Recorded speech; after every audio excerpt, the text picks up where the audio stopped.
Have you ever stopped and wondered why, as our societies get wealthier and wealthier, so many of us actually feel poorer? Well, the answer isn't just about what's in our bank accounts. It's a crisis in perception. Welcome to our explainer on status anxiety. Okay, let's just jump right into that big question. It's a huge paradox of our modern lives, isn't it? On paper, we have more wealth, more opportunity, more comfort than pretty much any generation in human history. So why is there this constant nagging feeling that we're falling behind? The key, it turns out, isn't just about money. It's about a system that's running in the background of our lives, one we rarely even notice. So today, we're going to unpack that system, and we'll be using the brilliant insights from Alain de Botton's book, Status Anxiety, as our guide. To really get to the bottom of this feeling, we first have to understand the invisible architecture that shapes so much of how we feel about ourselves. We need to talk about the idea of status. So, what even is status? Well, put simply, it's how much you matter to other people. It's your value and your importance in the eyes of the world. And believe me, the consequences of having it or not having it are absolutely huge. And that, of course, leads directly to status anxiety. It's that feeling, you know the one I'm talking about, that quiet, nagging worry that we're just not measuring up, that we're failing to hit the benchmark of success that our society has set up, and that if we fail, we could lose respect, dignity, and love. But Botton has this absolutely perfect metaphor for it. He asks us to picture our ego, our very sense of self, as a leaking balloon. It's constantly in need of the helium of other people's approval just to stay afloat. It's so vulnerable, right? The smallest little pinprick of neglect from someone else can feel like a total disaster. So why is this balloon so fragile today? Why does the pressure feel so intense? Well, it's because the fundamental rules of the social game have completely changed. Let's get into what de Botton calls the meritocratic trap. You see, for most of human history, your status was decided for you at birth. The hierarchy was rigid, which meant your expectations were pretty stable. But today, we live in a meritocracy.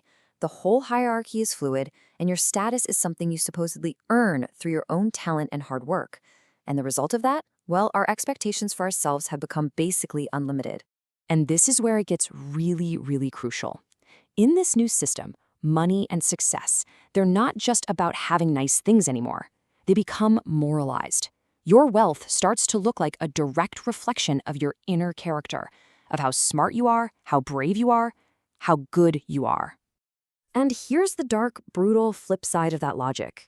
If we really believe that successful people earned their success, then we also have to believe that people who fail must have earned their failure. All of a sudden, having a low status isn't just a tough break. It feels like a judgment, a damning verdict on who you are as a person. So this intense pressure cooker of a system creates the perfect fuel for a very powerful, very human psychological engine. To really understand why we always seem to want more, we need to talk about the engine of envy. The psychologist William James gave us this incredible little equation. Our self-esteem isn't just about our success. It's our success divided by our pretensions, which is really just a fancy way of saying our expectations for ourselves. What this means is there are two ways to feel better.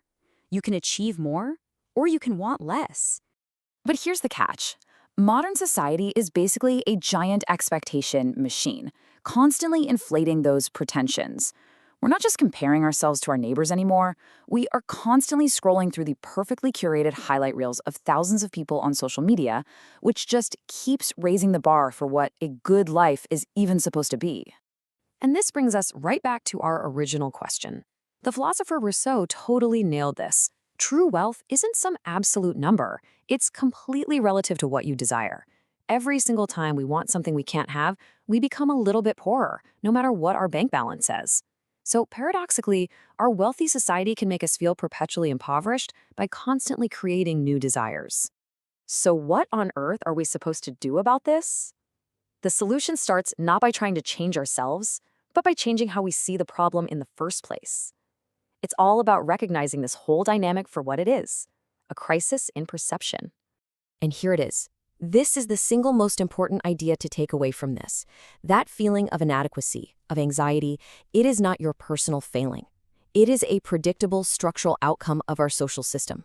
Now, this system fuels productivity and innovation, for sure, but the cost is this chronic psychological pressure to measure up. This quote from de Botton just captures the great trade-off of modern life perfectly, doesn't it?